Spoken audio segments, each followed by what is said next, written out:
নমস্কার বন্ধুরা, ঘরে থাকা কিছু উপকরণ দিয়ে আর একটা বিট দিয়ে বানিয়ে ফেললাম সান্ধ্যকালীন জলখাবার। সবার প্রথমে বিটটা পরিষ্কার করে ধুয়ে নিয়েছি। এরপর খোসা ছাড়িয়ে একটা গ্রেটার দিয়ে আমি বিটটা গ্রেট করে নিয়েছি।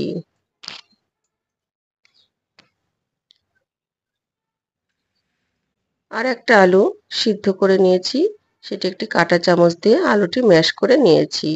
এদিকে একটি পাত্র নিয়ে তাতে 1 কাপ আমি ময়দা নিয়েছি, তাতে সামান্য লবণ, অল্প জোয়ান আর একটু খাবার সোডা আর তেল দিয়ে আমি ময়াম দিয়ে নিয়েছি।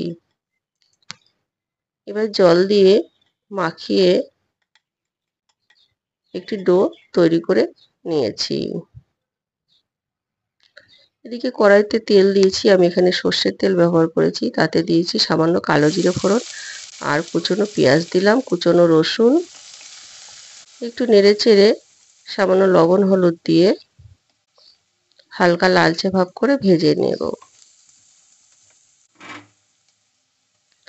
আর দিয়ে দিয়েছি কুচনো লঙ্কা আর গ্রেট করা আদা।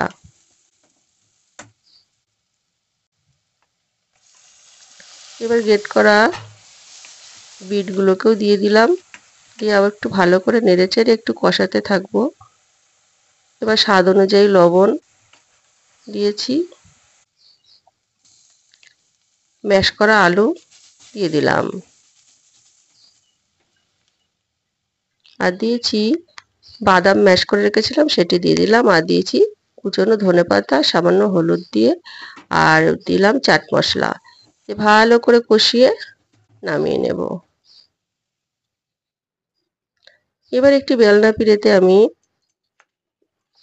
রুটির আকারে একটি বেলে নেব।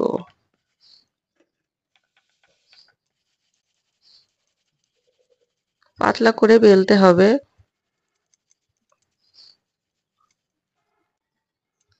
একটু চাকু দিয়ে আমি টুকরো টুকরো করে কেটে নিয়েছি, 8 টুকরো করে নিয়েছি।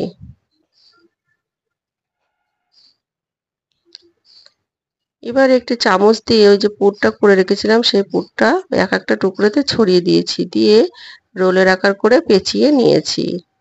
সবগুলো একইভাবেই করে নিয়েছি। এটি খেতে অসাধারণ লাগে, তোমরা বাড়িতে একবার করে দেখো, তেমন কিছু সময়ও লাগে না। কেউ আসলেও চট করে দেওয়াও যায় এটা। এবারে এদিকে কড়াইতে তেল গরম করে আমি এখানে সানফ্লাওয়ার অয়েল ব্যবহার করেছি। একটু উষ্ণ হয়ে গেলেই, তেলটা উষ্ণ গরম হয়ে গেলেই আমি রোলগুলোকে তেলে ছেড়ে দিয়েছি। হালকা আঁচে এটি ভাজতে হবে, বেশ মুচমুচে হবে, লালচে ভাব করে ভেজে তুলে নেব। তো বন্ধুরা, কমপ্লিট আমার সন্ধ্যাকালীন জলখাবার। কেমন লাগলো তোমরা জানাবে। আবার আসবো নতুন কোনো রান্নার ভিডিও নিয়ে। নমস্কার।